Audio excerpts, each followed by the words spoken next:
Assalamualaikum and hello everyone. My name is Muhammad Fahran Imran bin Razman. Welcome to our video presentation on Social Security Protection under the Act Employees Provident Fund Act 1991, or simply known as the EPF Act. This act is one of the most important pieces of legislation in Malaysia, created to protect the financial future of employees in the private sector. Today we will guide you through the following key areas. Firstly is the purpose of the EPF Act. Secondly is the employees covered. Thirdly is the legal obligation of employers. Fourth is the benefits and savings schemes available under EPF, and an analysis of how far this law has achieved its goal. So, let's begin. Firstly, the purpose of the EPF Acts.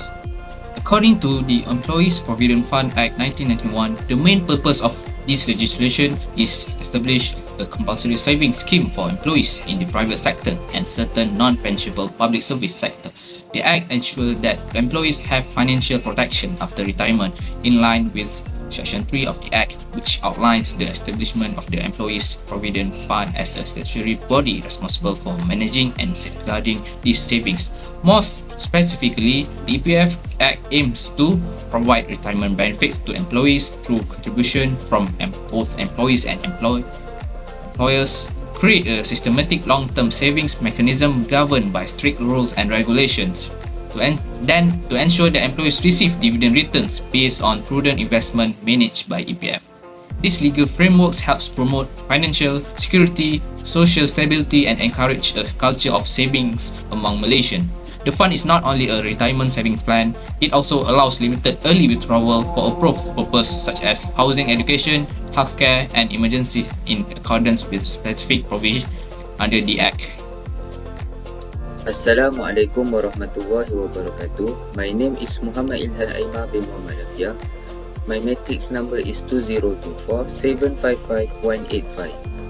Okay, next I will explain about the employees under the scope of the law. Under this law, nation workers in the private sector are covered, including those who work in office, shop, factories, and other businesses. Part-time and temporary workers are also included if they have a valid contract of service. Workers who are paid daily, weekly, or monthly are covered as long as they are employed by someone. Permanent residents or PR holders are also required to contribute to EPF and are treated the same as Malaysian citizens.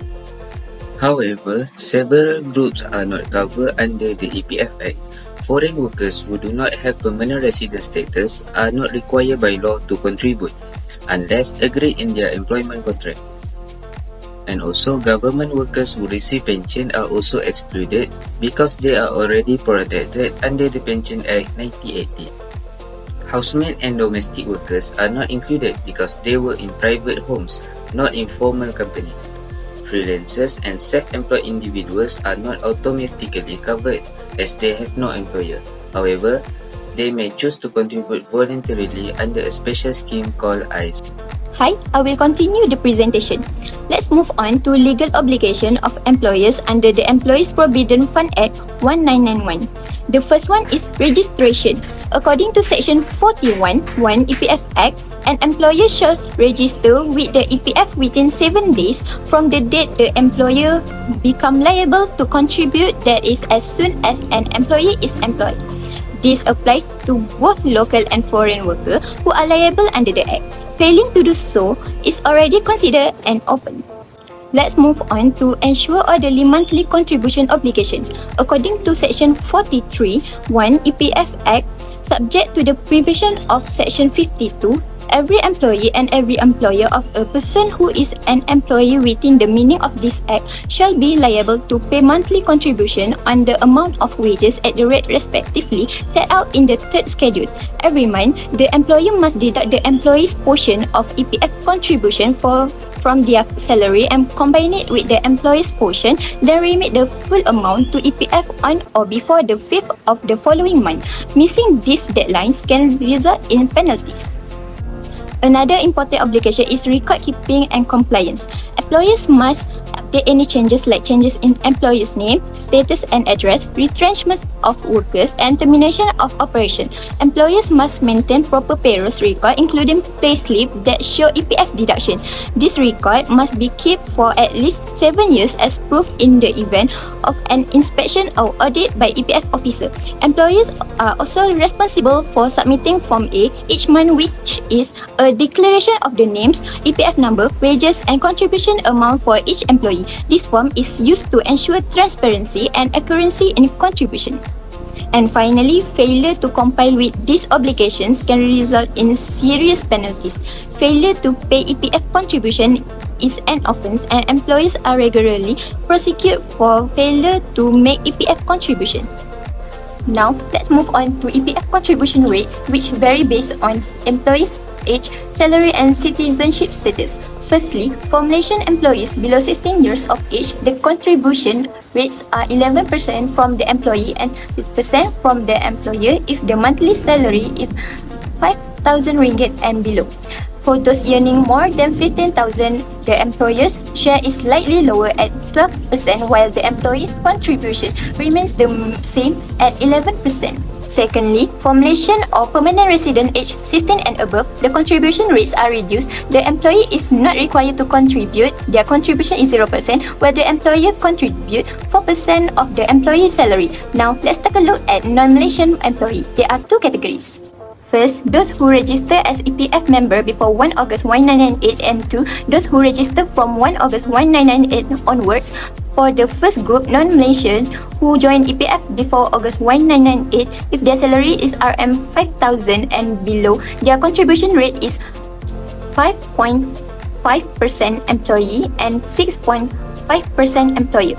If their salary is more than 5,000, the rates are 5.5% employee and 6% employer. For the second group, non-Malaysian who joined EPF after 1 August 1998, the employee contribution 11% of their salary regardless of the amount, while the employer contribution are fixed 5 ringgit only.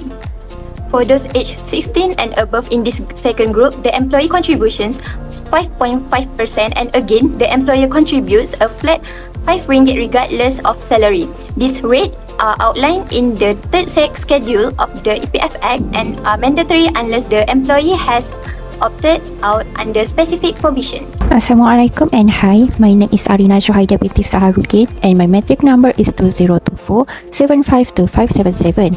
In this video, I would like to talk about the types of benefits and savings scheme are offered under the EPF to safeguard the financial well-being of contributors post your employment and after retirement. First, let's understand how the EPF savings are managed. As of 2024, EPF contributions are divided into 3 separate accounts. The majority of our EPF savings, which is 70%, goes into account 1. This account is strictly for our retirement. We cannot withdraw from account 1 until we reach the age of 55 or 60, unless in cases of incapacitation or deaths. The purpose is simple: to ensure we have enough savings to support ourselves in our old age. The next 15 goes into account 2, which is more flexible. It can be used for important life expenses such as buying or building a house, paying for education, medical bills, and even to fund Hajj pilgrimage. Withdrawal from account 2 are allowed under the approved scheme, which we will explore shortly. Lastly, we have account 3, also called the flexible account, that introduced in May 2024. This account is a game changer. This account 3 gives contributors the freedom to withdraw anytime for any reason, whether it's an emergency or just a personal need. The idea is to offer short-term financial relief without affecting long-term retirement goals. Moreover, here's the best part, which all 3 accounts earn annual dividends from EPF investment. In 2023, the dividend rate for conventional savings was 5.5%, helping our money grow steadily over time. Now that we have covered the accounts, let's explore how EPF supports us while we are still working. The first one is housing withdrawal scheme. Buying a home is one of life's biggest financial decisions. EPF helps us by allowing withdrawal from account 2 for paying a down payment, reducing housing loan balance, or building a house. The second one is education withdrawal scheme. Education is an investment whether for us or our children. We can withdraw from account 2 to pay tuition fees for local universities or overseas institutions approved by EPF. And the third one is Hajj withdrawal. For Muslim members performing Hajj for the first time, EPF offers a one-time withdrawal from account 2. This is done in coordination with Tabung Haji. The first one is health withdrawal scheme. Our health is our wealth. EPF allows members to withdraw savings from account 2 to cover surgery, hospitalization or critical illness treatment for themselves or immediate family members. And the 5 flexible withdrawal from account 3. With account 3, members now have the option to withdraw cash anytime without needing to prove an emergency. This gives contributors peace of mind and access to funds when needed most. And lastly is Aisaraan and voluntary contributions. Not all workers are salaried employees. For self-employed individuals or gig workers, EPF provides the Aisaraan scheme. Under Aisaraan, we can voluntarily contribute to EPF and the government adds annual incentive on top of our savings. This ensures financial protection for everyone, even those in the informal sector. EPF continues to serve us even after we have stopped working. Yes, how? The first one is age-based withdrawal. We can start withdrawing our savings at age 50 per to withdrawal, at 55 full or partial, or at 60 if we are still employed after 55. We can choose to receive our money as a lump sum, in monthly payments, or a combination of both, depending on what suits our needs. The second one is iInvest platform. EPF also empowers us to grow our savings further through the iInvest platform. If we are financially savvy, we can invest part of our account 1 into improved unit trust, potentially earning better returns while still preserving our capital. The third one is continued dividends after age 55. Even after retirement, if we keep money in our EPF account, we will still receive annual dividends. This encourages members to leave part of their funds untouched to continue growing their savings, especially for long-term care. And the last one is death and incapacitation benefits. EPF also provides protection in the worst situations. For example, death benefits up to 2,500 is given to our next of kin. If we become permanently disabled, we can withdraw 100% of our savings. Okay, next for the analysis, I will explain the latest EPF withdrawal data and its impact on the goal of the EPF Act 1991. According to EPF annual report, RM 10.78 billion has been withdrawn from the flexible account 3. This account allows members to take out up to 10% of their future contribution anytime they want. Right now, Malaysians are withdrawing about 400 million every month from this account. Also, around 6.3 million EPF members under 55 years old now have less than 10,000 in their savings.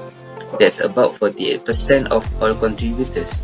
This is a very serious issue for the future. For the implication of the withdrawals, on the positive side, this withdrawal help members with things like housing, education, medical costs and daily expenses. It gives short-term support, especially for people in the B40 and M40 income groups. But the negative side is big. These early withdrawals reduce total saving. Many members may not have enough money when they retire. This situation weakens the main purpose of the EPF Act, which is to make sure workers are protected in old age with enough saving. Next, we will do the evaluation. Does the EPF Act meet its objective? We will look at 3 points. The first point is short-term purpose. The short-term purpose is achieved. The flexible account let members take out about 400 million every month. The money pays for homes, school fees, doctor bills and daily costs. EPF clearly help when people need fast cash. The second point is retirement saving is not compromised. EPF is supposed to be money for old age, but nearly 6.3 million members under 55 years old have less than 10,000 saved. Taking out money early means there is less time for the savings to grow. Many will not have enough money for retirement. The third point is long-term protection is at risk. Over half of all members may not have enough money to live on in old age. Without stricter withdrawal limits or better money management advice, EPF cannot fully guard against poverty in retirement. In short, the EPF Act gives quick help but weakens retirement security. To protect everyone in the long run, better rules and financial education are needed. In conclusion, the EPF Act 1991 plays a critical role in ensuring social protection for Malaysian workers. It has empowered millions of Malaysians to save for retirement and emergency. However, to strengthen its impact, we need focus to expanding coverage to informal workers, improving saving adequacy, and encouraging smart financial planning. Thank you for watching our presentation. We hope this gave you a clear understanding of how the EPF Act supports our society. Let's continue building a secure future together.